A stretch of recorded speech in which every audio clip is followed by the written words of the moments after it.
There are three morale statuses or statuses in the game: formed, good order, morale disorder, and routing. It has nothing to do with other infantry styles of formations like columns or squares or things of that nature. It's just a representation of what their current status or feeling of the unit is themselves. If they're in good order, the men are ready to fight, they're facing uniformly, typically in one direction, and they're ready for action. If they're in morale disorder, they're nervous, so the ranks might not be steady, or they might be facing in slightly different directions and looking over their shoulders, shall we say. The last one, of course, is routing. Routing means they're getting out of dodge. They're trying to run away from the attacking enemy as fast as they can. To represent formed or good order, for an artillery unit, the gunner is in an upright position, the figure, and it can either be in limbered or unlimbered status. For cavalry, especially close order cavalry, all the figures will be uniformly facing in the same direction.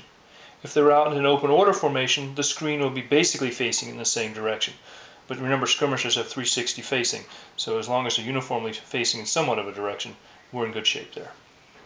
For infantry, close order infantry, the infantry will be all facing again in a uniform direction, unless they happen to be in a square formation, where they'll be uniformly facing in all directions if possible. For skirmishers, in infantry formation, they would again be like the cavalry, in a loose chain, but generally facing towards the enemy in all uniform cases. For morale disorder, to reflect it in an artillery battery, we lay the figure on his side, on top of the battery base. This tells us that that battery is in morale disorder. And the reason why we lay the figure down is because there is only one figure. For a cavalry unit, especially close order, we turn one figure around to represent a cavalry unit close order formation as being in morale disorder. Please note, skirmishing cavalry, if they go into morale disorder, will automatically do a retirement move to the rear based upon their base movement of the cavalry and close up into a close order formation and a masked formation at that too. So skirmishers can never be in a morale disordered formation. They will automatically be retired to the rear. Infantry, close order infantry, we turn one figure around in the unit, or one figure in the square, and put them in an opposite to all the others. This tells us that this battalion is in a morale disorder state. Just like for cavalry, if the infantry was strung out as an infantry skirmisher screen, it would have retired to the rear. Because morale disordered infantry in skirmisher mode is automatically retirement automatically. If it was a French voltigeur company or a light company figure that had come from the parent battalion, then they would go back to the parent battalion. But they will not disorder the parent battalion. Only the parent battalion's morale check will cause the whole unit to disorder. So if their skirmishers are out here in front, for instance, and they retire back to the parent battalion, then you just put them in with the rest of the figures facing the same direction. It's when the actual parent battalion takes a morale check and it goes into morale disorder, does the actual figure get turned around to represent an infantry battalion. Same thing applies for cavalry if their skirmishers came back into the unit. Last but least is the status of rout. And rout basically means that the unit is fleeing away from the enemy as fast as his legs or carry or horses, whatever will take him. For artillery, what we do is we pick up the gunner figure and he is moved 10 inches towards the rear. I'm going to run him this little distance here so he still stays in camera angle.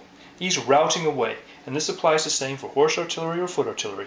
The gunner figure or horse-mounted figure, whatever is being utilized to represent the artillery crew, is placed in a routed status and is running away towards the rear, away from the enemy or unit that caused the morale check. For cavalry, you would physically pick up the unit, move it towards the rear. I'm going to only move it a short distance here. It would actually move a lot further on the tabletop. And you stack a couple of the bases to represent that it's in a routed state. The key thing is you're stacking the bases. Just put one or two bases up on top of the others. As so. Still, it's a masked formation, and it will run a normal cavalry distance plus 4 inches. So if it was a cross-year regiment, it would have run 16 inches to the rear, again, away from the enemy. Infantry is done the same way as for cavalry. You would run it towards the rear, whatever its route distance, which typically is 10 inches, and you'd stack a couple of the bases, as such, to represent that it's in a current routing state. So there's actually no markers to put down on the board. Just by action of stacking one or two of the figure bases of the cavalry or the infantry tells us it's in a routing state.